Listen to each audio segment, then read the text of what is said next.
Good evening to one and all present here. I'm Ankita Singh and I'll be hosting the fourth episode of Startup Odyssey, a kind opportunity to harness your entrepreneurial talent by simulating real world problems. On behalf of ESL IIT Guwahati, we are delighted to welcome you all. Hope you all have been following this event right from the first episode, and if you have missed out on any of our episodes, you can watch it on our YouTube channel. It's been rightly quoted: what the mind can perceive and conceive, the mind can achieve. So, why are we here today? What exactly do we need to do after ideation and validation? Is that what's all required for a successful startup? What is this term MVP, minimum viable product? How can we launch our products in the market? And the series of questions goes on. I'm sure that by the end of the session, you'll have answer to most of your queries. So, without any further discussion, let me introduce you all to the wonderful speaker of the evening, Mr. Tarun Jami, founder of GreenJams. He was featured in Forbes 30 Under 30 Asia in the year 2019. He's also the winner of the Clean Energy Challenge and Action for India's Best Social Enterprise 2019. He's an Inc. Fellow 2018 and a PhD scholar of ACSIR at CSIR Central Building Research Institute, Turkey. Just a little housekeeping before we get started. If you have any questions during the webinar, please write them in the question box. We'll bring them up one by one during our Q&A session. So without any further ado, I request Sir to take the helm from here.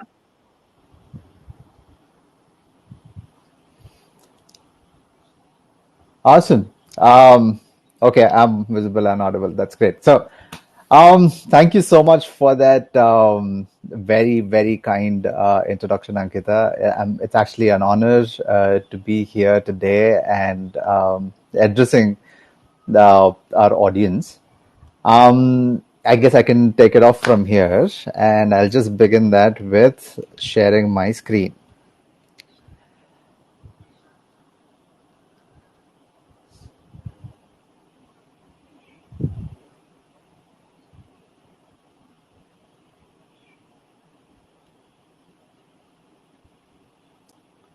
Awesome.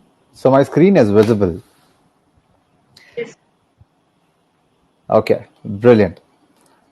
All right. So, when I was approached by ESL asking me to deliver a talk, I was actually pretty lost for words. I mean, it's actually a brilliant honor to be addressing the students of IIT Guwahati as well as the larger entrepreneurial community.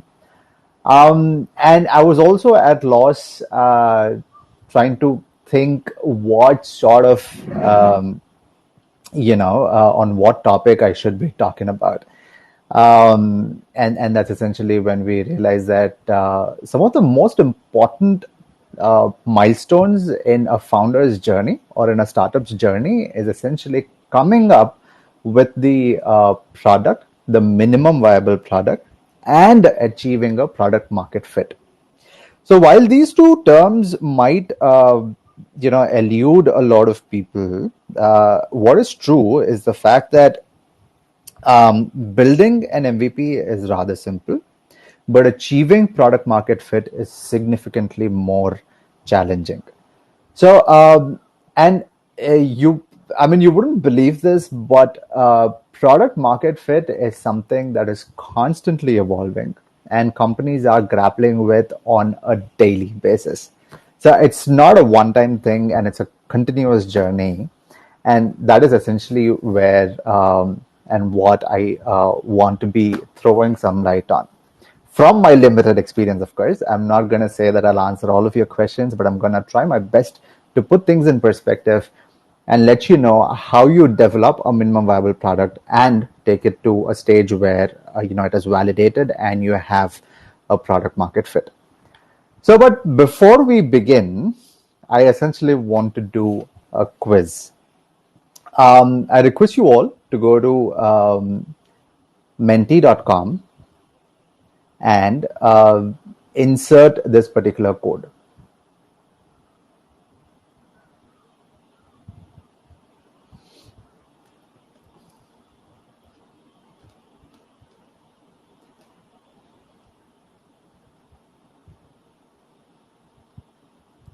Ankita, is my screen still visible? Yes, sir. It's visible. All right. So I'm just going to switch from my screen, from the presentation screen to this one.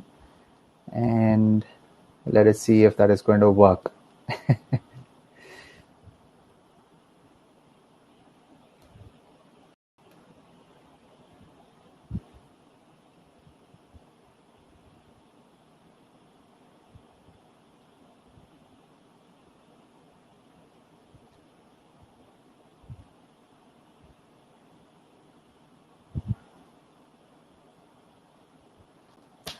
All right. So we've started getting our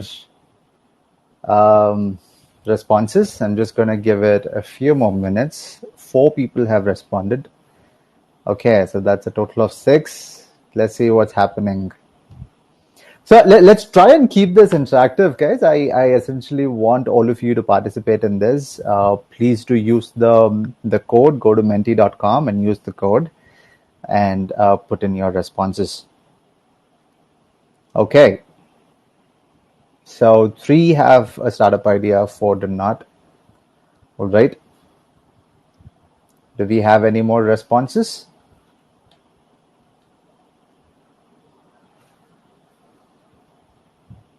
I'm just going to wait 30 seconds more before we close this and move on to the next question. So it's just 2 questions that we're going to be talking about. So what this is going to help me do is tailor the sort of topics that I talk about, and then put them in perspective so that it becomes easy for people to understand. All right.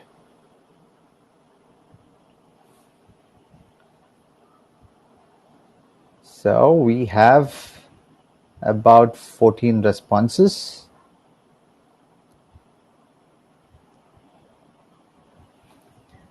Okay, 15 responses.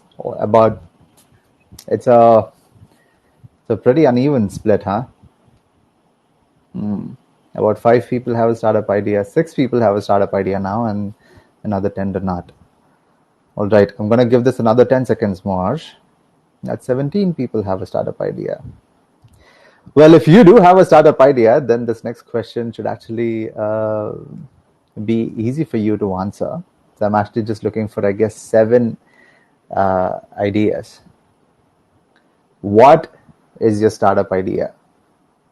The 7 people that responded and the others who did not get a chance to respond, please go to menti.com and use this code 46855472 and input your responses.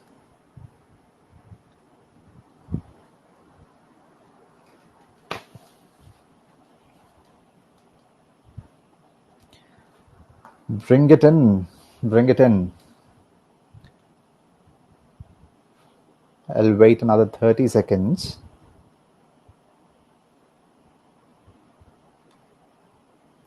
Use just 2 to 3 words. Do not put in like an entire paragraph. I want to know. Okay. Training, freelancer, pop culture, merch. Awesome. Training.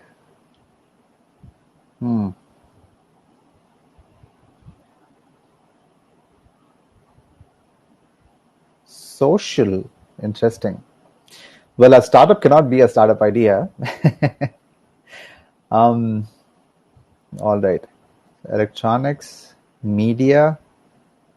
I'm really curious to know who put up pop culture, because I am definitely interested in having this conversation with this particular person. Do feel free to reach out to me at the end of this presentation, is where we're going to be. I'm also going to share some information on how you can get in touch. All right. So technology, a digital library, Wi-Fi, books as accessible through Wi-Fi and internet. All right. Women's safety,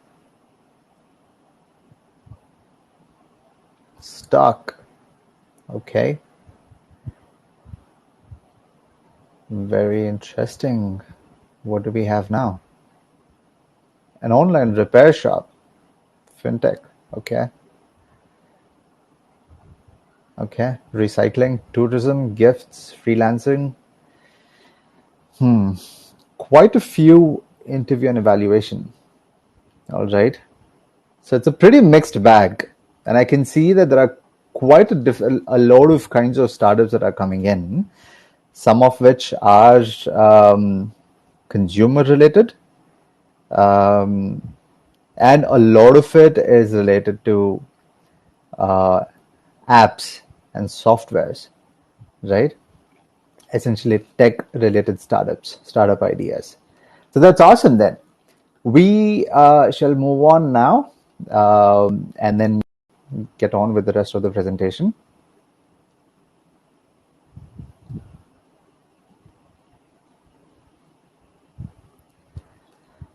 Great. So thank you so much for all of those responses. It was great seeing them, and it gave me a fair idea about what we're talking about and what sort of people we have in the bag today. Really exciting. So before we essentially talk about the minimum viable product, I think it's very important to talk about the product market fit, because this concept is essentially what is going to form the basis for developing your minimum viable product. So the product market fit is extremely important, because until that point, you don't know whether what you're building solves a real problem that a large enough market has.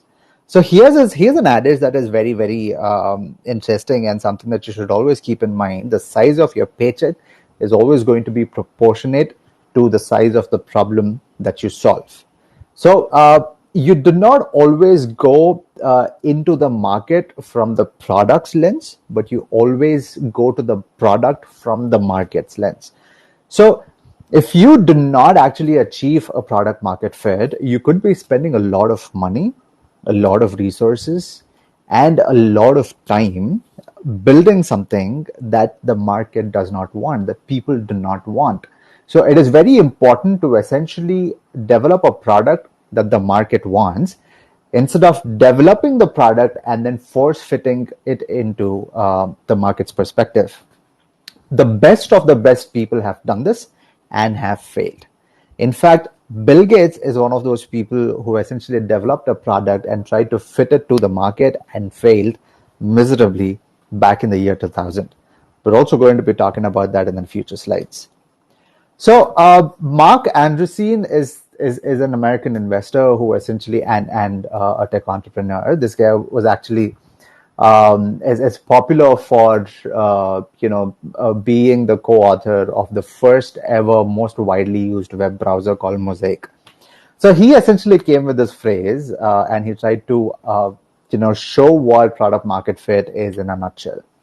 And he defines the product market fit as being in a good market with a product that can satisfy that market, which essentially means is that when you go to, all right, so here's something that needs to be put under consideration, which is that defining a market. What essentially is a market? So a market is a place where money gets exchanged, or goods get exchanged. So the most important aspect of a market are the people, the consumers who are buying those goods, and of course the instrument with which, the financial instrument with which that transaction is taking place. And someone would want to buy a particular product only when it is solving a particular problem for them. So therefore, it is essential to identify a good market and then build a product that can satisfy that particular market. So, and therefore, we essentially come to the two major components of a product market fit. When you divide the phrase itself, you end up with the product on one hand and the market on the other hand. So first, let's actually talk about the market. So the market essentially consists of two main segments. One is the target customers, and then the underserved needs. So when you start to even think about building a product, when you even start about when you start even ideating about a product, the first thing that you really need to be doing is identifying the target customers and then figuring out if they have any underserved needs. And then you start thinking about the product. So within the product is where you have your I mean, it's essentially whatever you're building. I mean, let's just say you're making a brick, for example.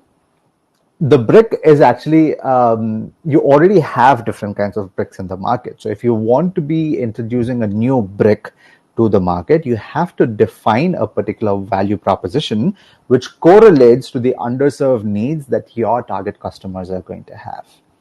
And after which is when you start adding on the features, and then you start building the entire experience. And when you're talking about creating a physical product, it has to do with a majority of with a whole variety of parameters. So you have the features themselves, but you also have the user experience where your customer is interacting with the product and feels satisfied. So there are multiple layers to it, and we'll discuss all of those things in the future slides. So it is when the product and the market essentially fit with each other like a glove in hand is when you have a product market fit. So the Lean Startup Core essentially created this pyramid to talk about how you go about achieving the product market fit. So the base of a product market fit is always going to be the target customer. So you start talking to the target customer, you try to identify who these people are, and then you start figuring out what their underserved needs are. And once you've achieved that, you then start thinking about what the product is.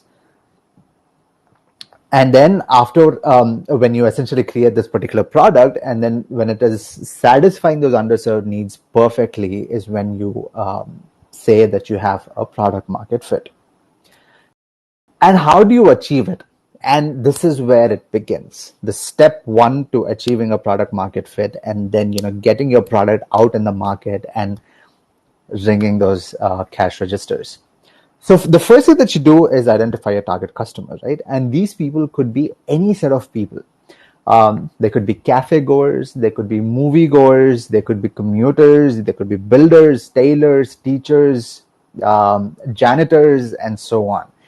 Everyone in this world has some problem. And then it is essentially when you identify this problem, but before that, you identify the target customer group. And how do you identify these? How do you find these target customer groups? Well, you wouldn't actually believe me how, the sort of solutions that people come up with essentially have a lot to do with the sort of lives that they've lived. If you're essentially a software engineer, you would always think in terms of an app. If you are an artist, you would always think in terms of a lot of abstract things that could help humans. If you were an accounting person, you would probably think in a different manner. I don't know, not an accounting person. So what you do is essentially by start looking at people within your immediate circle, or you could also be looking at people from the farther circle. And how you do this? By figuring out what's by actually looking at all the sets of people that you interact with or connect with or are a part of. So the first step is done. You look at target customers and then you find them. So for example, if you're going to a cafe, you start looking around, and then all the people in the cafe essentially become your target customer group.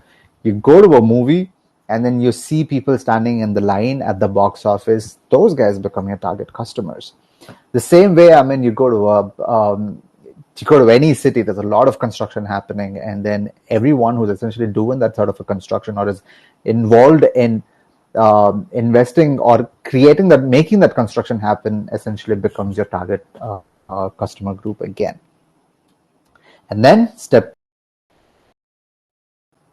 you essentially identify what problem they're facing. Like for example, over here in the picture that you see here, there is a long traffic jam. And this is something that I don't think anyone has ever found a solution for. And this is a pretty big problem. and not something I'm not sure if a startup can solve, but hey, still a problem, right? So these are things that you need to start thinking about.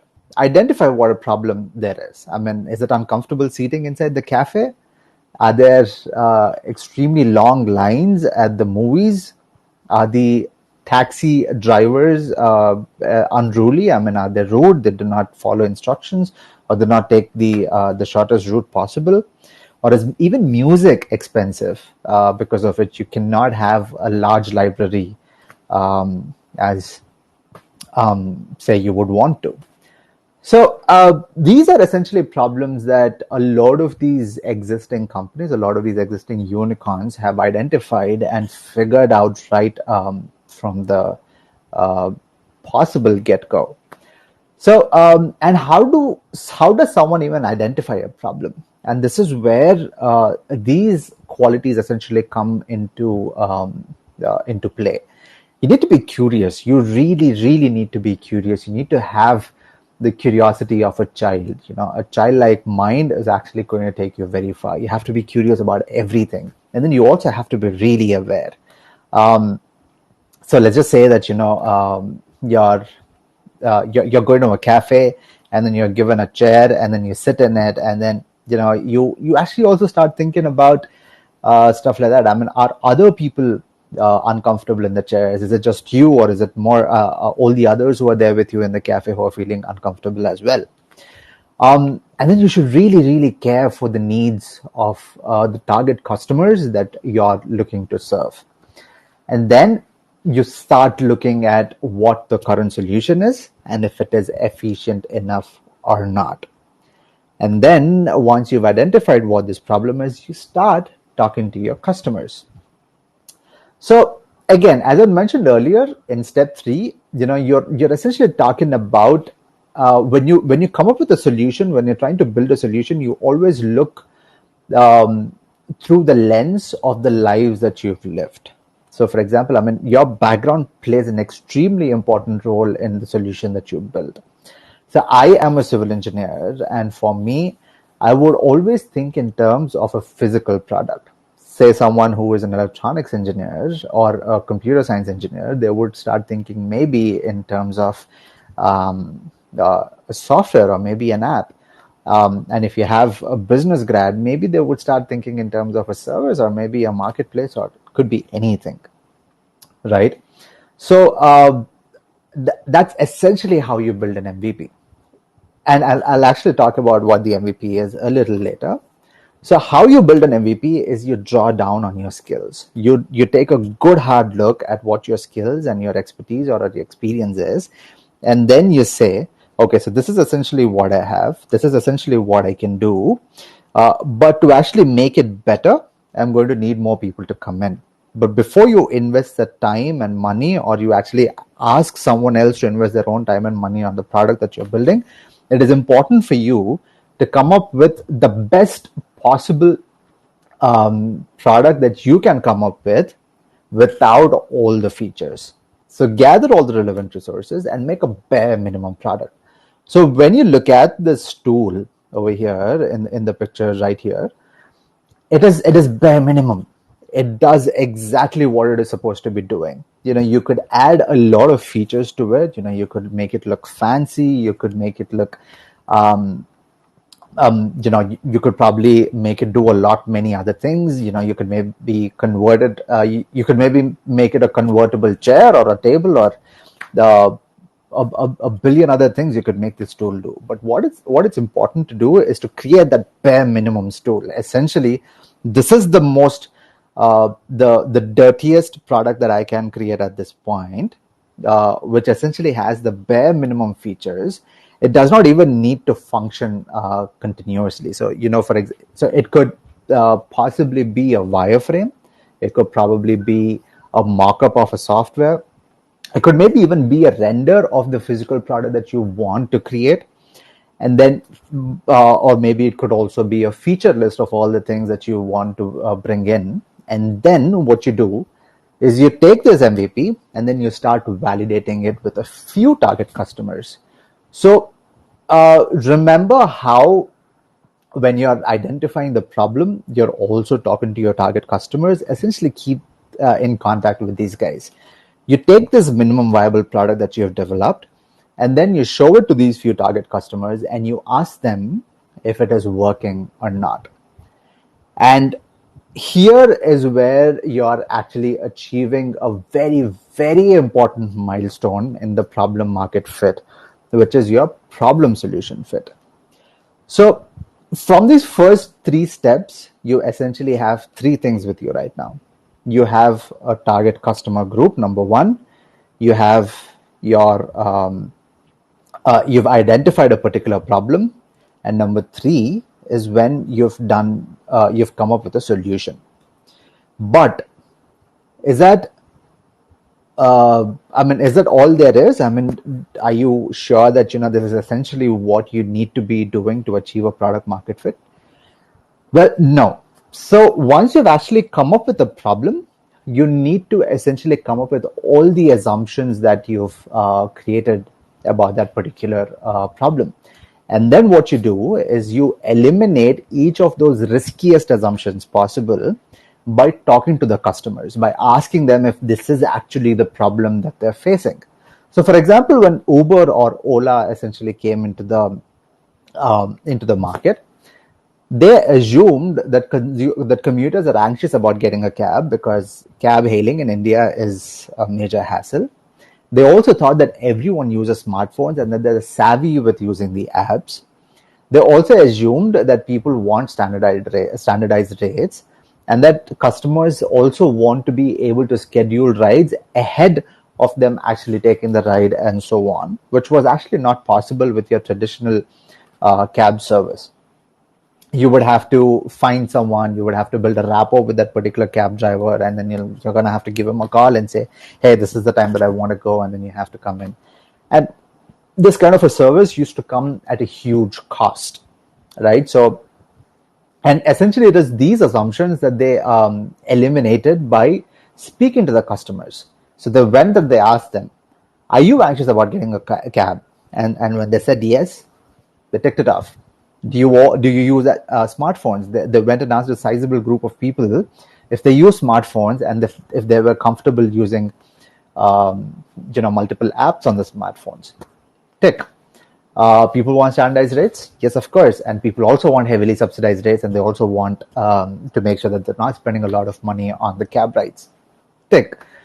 And therefore, they went on and eliminated each of those problems, of those assumptions. And then what you do next is come up with the solution assumptions, the assumptions that you took into picture while coming up with that solution. So, and you do this by sort of creating.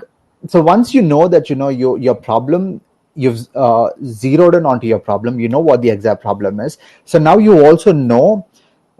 Sort of know what the solution is going to be. So what you do is you make a down and dirty version of your solution. So for example,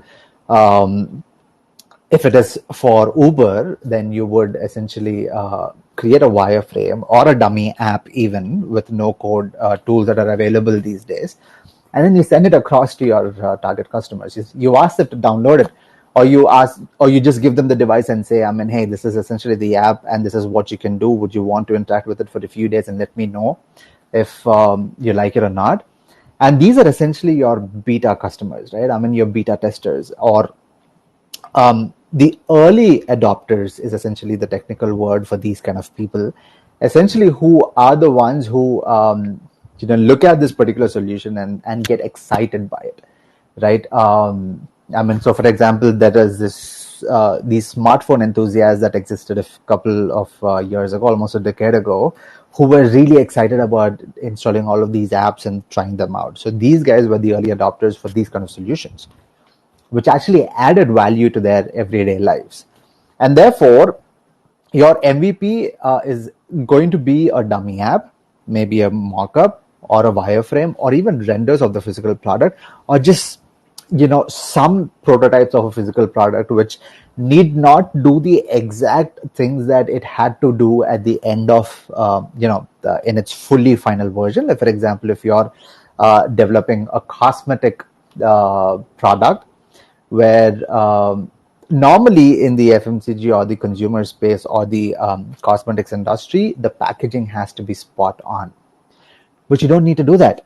All you have to do is create the actual product that you're creating and then give it to people to use and ask them to come back with their feedback. And that is essentially what the minimum viable product is.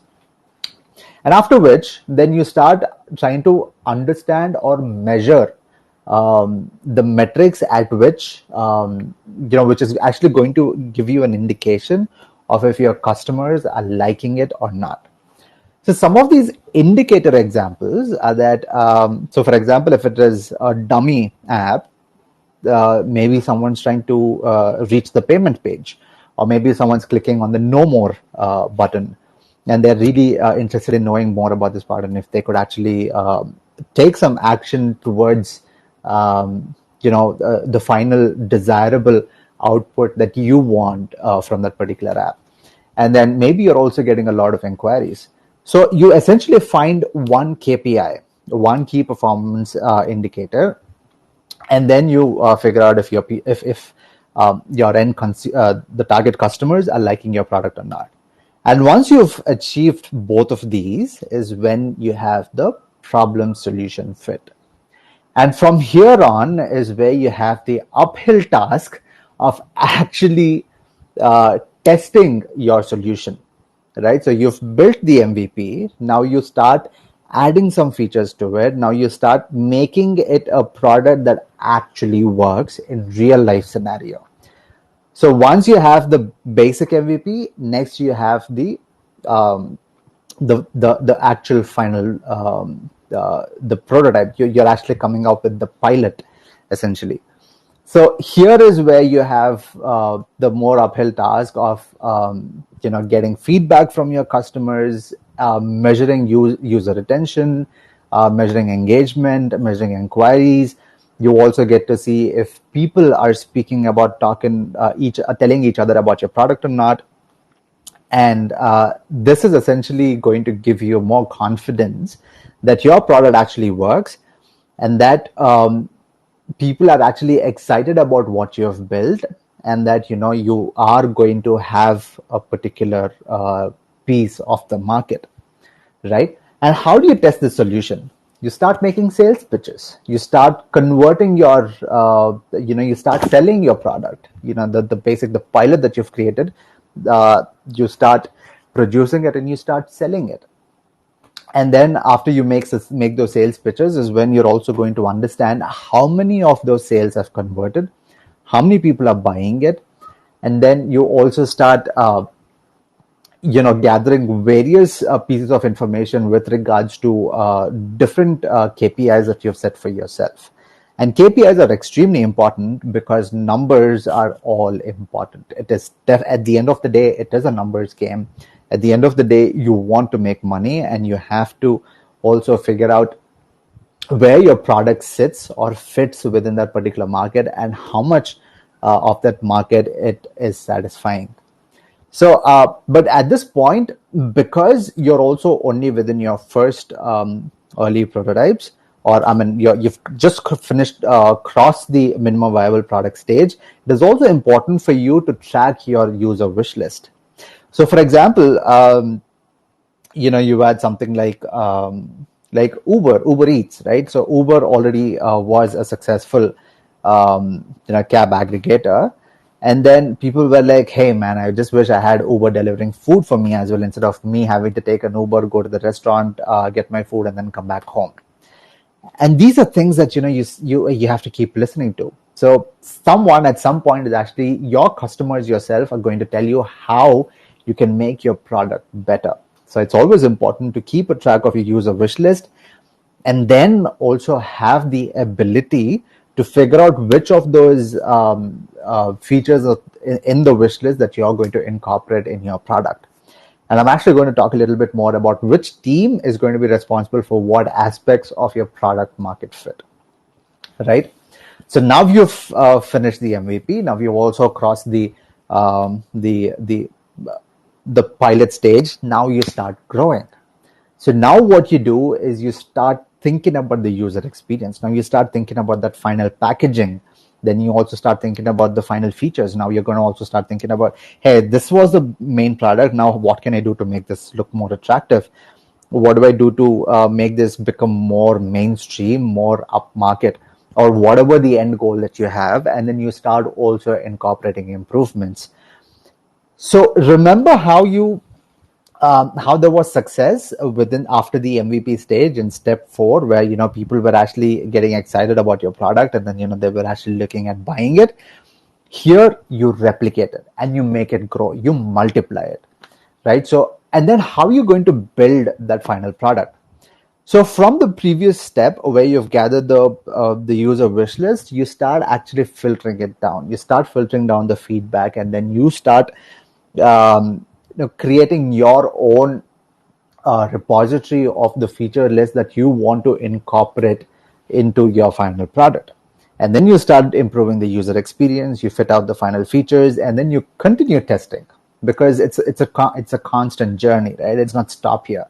Once you've achieved the initial product market fit, what is going to happen is your market is going to get saturated, right? So if you want to be ahead of the competition that is eventually going to catch up, you will have to continue testing and improving and learning.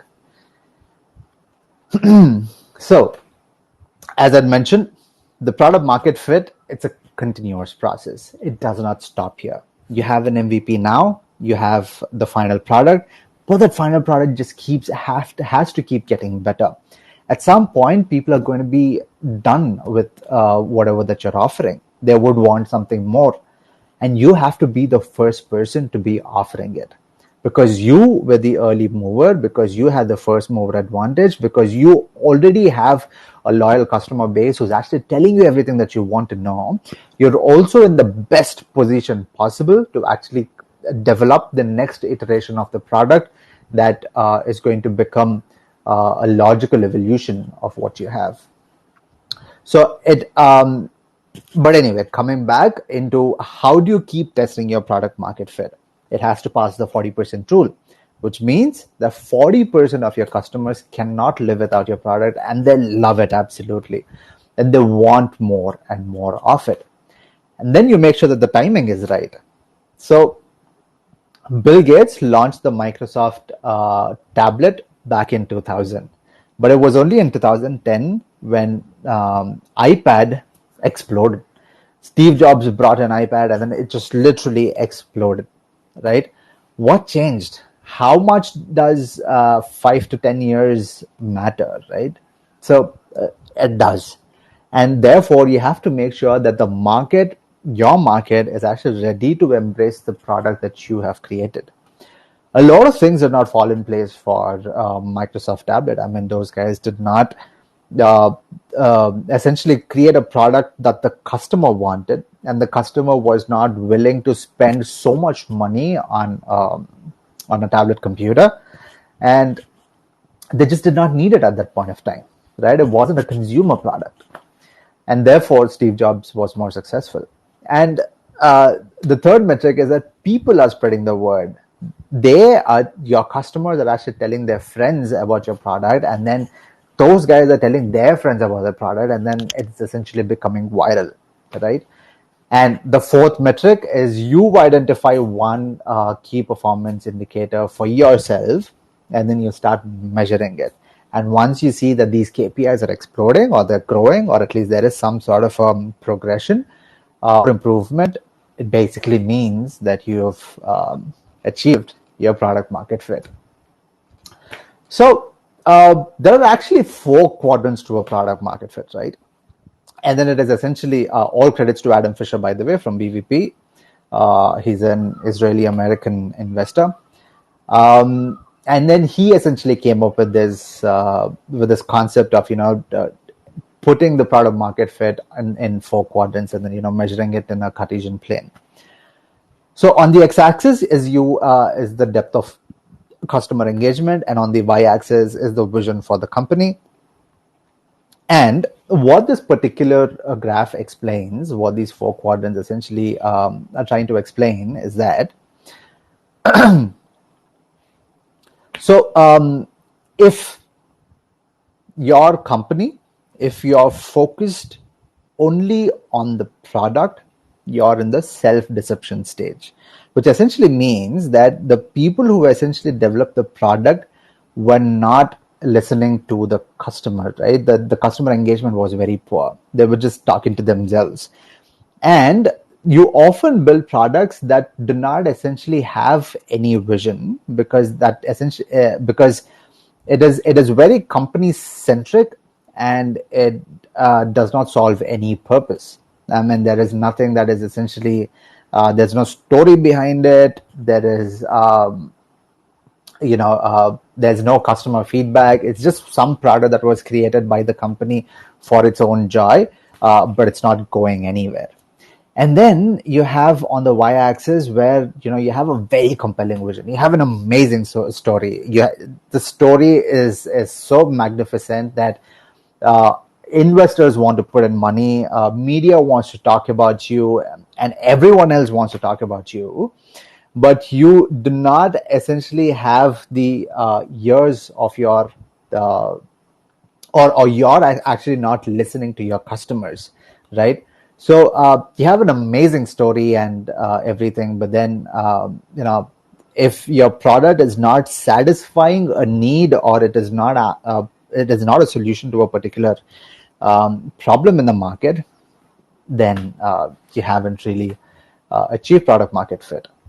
And on the extreme end of the x-axis is where you essentially are, your ears are to the ground. You're essentially listening to your customers. You don't really care about all the glory that comes from, investor money, or being covered by all the popular magazines and stuff. And you're only listening to what the customers are saying, and you're actually delivering everything that the customers want. Now, what that actually does to you is that as a company, you've kept your product aside, even though that was a thing that essentially got the attention of your customers. You've kept the product aside. You do not have your own personality. You're essentially only answering the whims of the customer.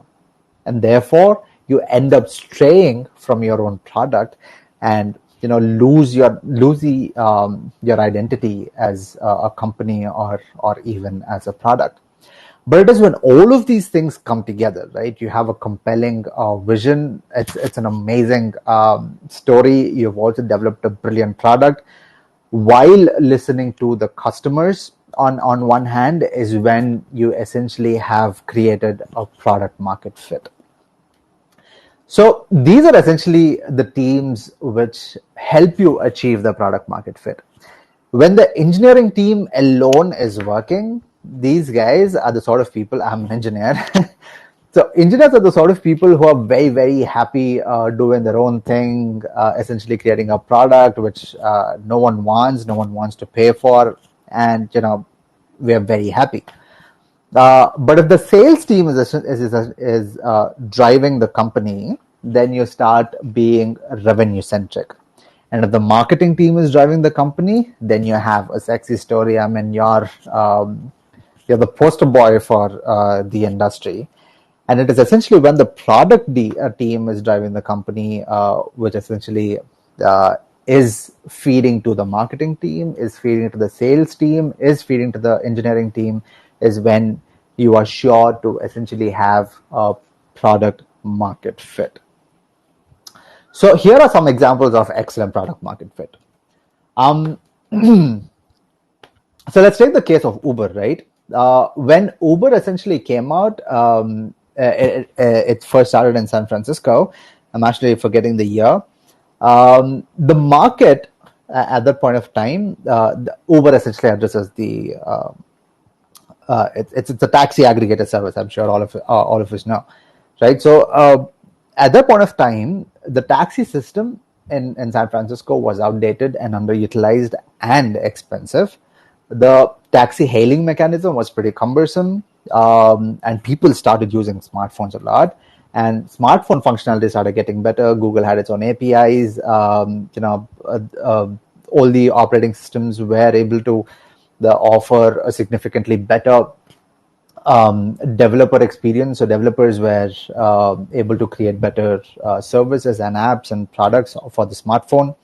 And commuters actually started relying on smartphones increasingly. I mean, the use of Google had skyrocketed, which essentially meant that, it was in everyone's hands. And then, people were, quick to their phones whenever they needed anything. So there was a lot of email happening. There's a lot of text messaging and MMS and all of that stuff. So it was at this point of time when Uber introduced their model, and how it started is a really interesting story. They basically offered free rides for a tech event, a tech conference, or a seminar or something for attendees of that particular event. And then it was done through a particular app. Right. So the product is essentially an easy to use cab hailing mechanism. It offered inexpensive rides. At that point of time, it also gave these huge discounts, which got people talking about this particular app. So the marketing strategy was spot on. And then the payment system was pretty easy. You don't have to carry change. You don't have to, carry your wallet. All you have to do is take your phone and then you make the payment. And then it also had a smartphone-based ride-hailing as well as scheduling mechanism, as we all know. And it's an easy-to-track ride, as well as these guys were putting their ears to the ground, and they also realized what the customers wanted more. And therefore, they started integrating services like Uber Eats into the main Uber app. Another story of this is the iPad. Why did Steve Jobs' iPad essentially explode when the Bill Gates, who came up with the first tablet, was such a major failure? So this was at a time when Apple had already, revolutionized the market with iPod and Mac. So these guys really owned the consumer market segment, and content creation started becoming mobile. Right, digital content was getting a lot more interesting. A lot more people wanted to consume this kind of content through digital interfaces. Users were more ready for that touchscreen technology, and digital hardware capabilities were growing as well. So the sort of things that you could do at that point of time with these sort of products was becoming better and better. And digital content had also started getting more interesting. So what these guys did was come up with a tablet computer which sat somewhere between the iPhone and the Mac, right? So they were able to bring in the MacBook level of computing power, or somewhere in that range, to a device which had a larger screen than the iPhone, but somewhat similar mobility, right? So this was a highly mobile content creation and consumption device. It had a very high computing power in a very mobile package. It was developer friendly, so individual developers were creating individual apps and products to be run on iPad. And then at that point of time, arguably, it had the best UI and UX. And it also gave you the ability to consume a wide range of content. And here are some examples of failed product market fit. I'm not sure if anyone knew about this, but this, I believe, is the worst example of a product market fit.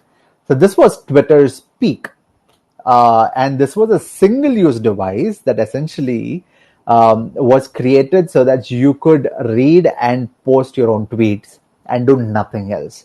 You could make a phone call, you could check your email, you could text anyone, you can do any of that stuff other than just simply read tweets or post your own tweets. So this was introduced at a time when social media was getting very popular, and Twitter had a huge, they suddenly became viral, and then they had this huge user base that was tweeting 140 character texts, right? And this essential product was a single-use device, and it became with a pretty decent price tag, in my opinion, $100 for the device, and about some $5 per month, I believe, was for the subscription. I couldn't do anything else.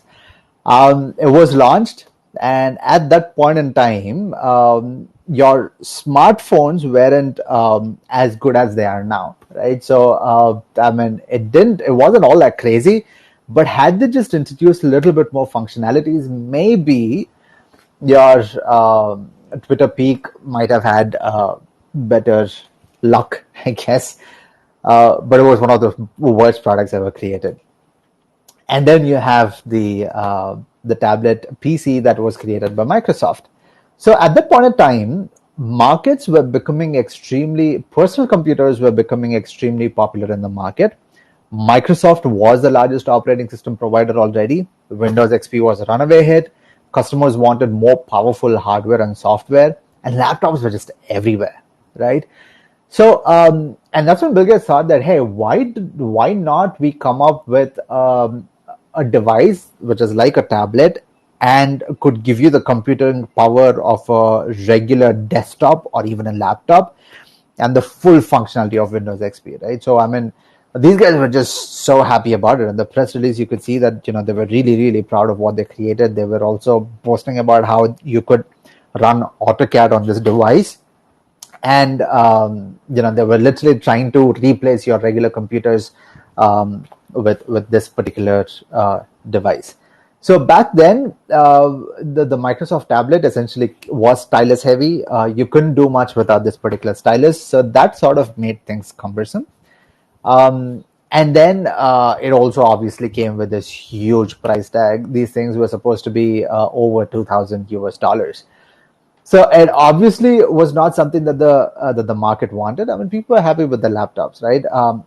It's a little heavy, but that's okay. I mean, you're not, you don't end up spending $2,000 on your computer. But the difference between what Steve Jobs did and Bill Gates did was this. I mean, Steve Jobs sort of understood what the market was. He thought about iPad as a consumer product and not as a computer replacement. He knew that Macs and computers, your your laptop computers or your desktop computers are essentially content creation devices, and the iPad is a specialized content consumption as well as um, partly partially content creating device as well, right? And therefore iPad have better success than poor Microsoft tablet. Well, that brings me to the end of this particular talk on product market fit as well as the minimum viable product. If you scan this particular QR code, you will be taken to my LinkedIn account, and I hope to stay in touch with you all. And in case you want to ask me any questions about my journey and anything else, I'm always open to a good conversation. I guess I can open to Thank you, Q&A right sir. now. That was really helpful. So we'll begin with our Q&A session. So we have a first question. The first question is, do we need to register our company while testing the MVP? It's a SaaS product.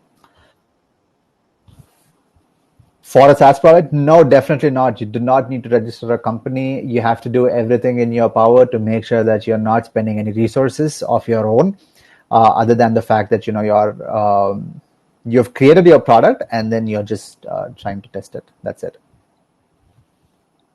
Okay, sir. So we have a second question by Shyam. After validating the problem, in what time frame should we ship the MVP? At what time frame should we Ship the MVP. shift the MVP? I wonder what it means by shifting No, MVP. sir. Sir. Ship. Oh, ship the MVP. Yes. Oh, thank you so much, man. Thank you for putting it up. After validating the problem, in what time frame should we? Man, as quickly as possible. You do not have. I would suggest that you do not waste any time in case you already know what your solution is going to be. You basically start trying to come up with whatever that you're building to overcome that particular problem, and then you start testing your solution because that is extremely important. Coming up with an MVP is just it's just the first step that you're doing in building your company. Thank you, sir. That was helpful. So we have a next question by Reena. What if response to MVP is not as expected? Should we move forward and launch next iteration of MVP? Won't it affect product's image? Um, I wait one moment. If you already start thinking about the product's image at the MVP stage, then I guess that's not a question at all. Then that basically means that you've already spent a lot more resources on this particular product than you should have.